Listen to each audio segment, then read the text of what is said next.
En 1912, Niels Bohr, un jeune Danois, arrive à Manchester pour travailler dans le laboratoire du célèbre professeur Rutherford.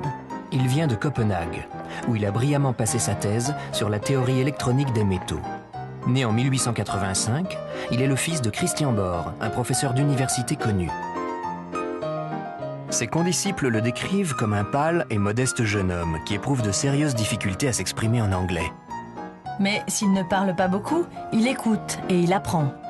Il lit aussi énormément, écrit quotidiennement à Margaret, sa fiancée restée à Copenhague, et pense sans relâche à l'atome. Pour résoudre les contradictions du modèle atomique de Rutherford, il essaye d'y appliquer les idées quantiques de Planck et d'Einstein. Et peu à peu, il progresse. Il écrit à son frère Harald: « Il se pourrait que peut-être j'ai résolu un petit quelque chose qui correspond peut-être à un petit bout de réalité. » C'est la rencontre avec la spectroscopie qui va provoquer le déclic.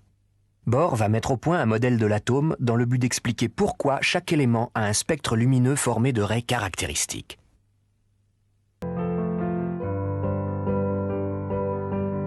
Pourtant, ce sont ces traits lumineux qui vont offrir à Bohr la clé du secret des atomes. Dans l'hydrogène, l'un des premiers éléments analysés, le physicien suédois Anders Ångström avait découvert 4 raies et mesuré leur longueur d'onde, 410, 434, 486 et 656 nanomètres. Nous sommes bien dans le domaine visible. Tout d'abord, la théorie des quanta nous incite à changer d'unité. Nous passons des longueurs d'onde exprimées en nanomètres aux énergies exprimées en électronvolts eV.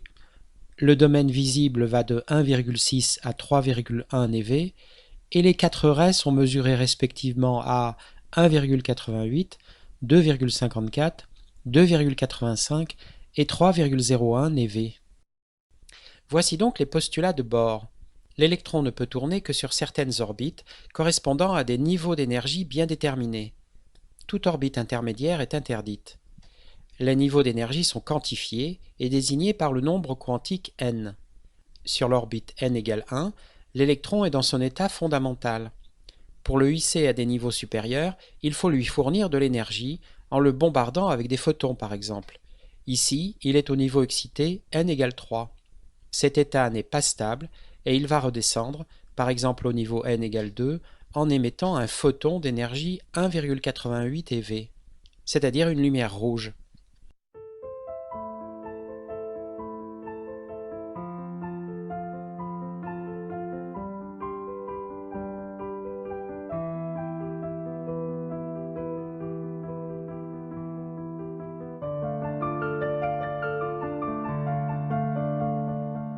Sur le diagramme, le signe moins indique qu'il faut fournir de l'énergie à l'électron pour l'exciter.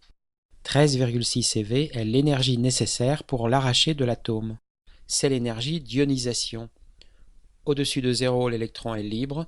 Au-dessous, il est lié. Le génie de Bohr est d'avoir osé abandonner la physique classique, celle de Newton et de Maxwell, qui ne fonctionne plus au niveau atomique, et de l'avoir remplacée par une physique aussi étrange que déroutante, tirée des idées de Planck et d'Einstein.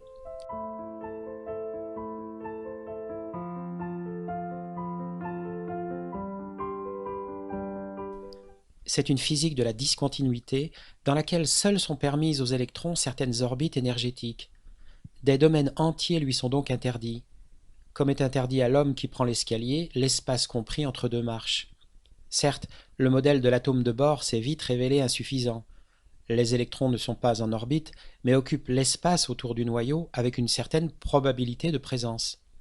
Mais son mérite est d'avoir été le premier modèle quantique de l'atome et d'engager ainsi toute une génération de savants sur le chemin de la révolution scientifique.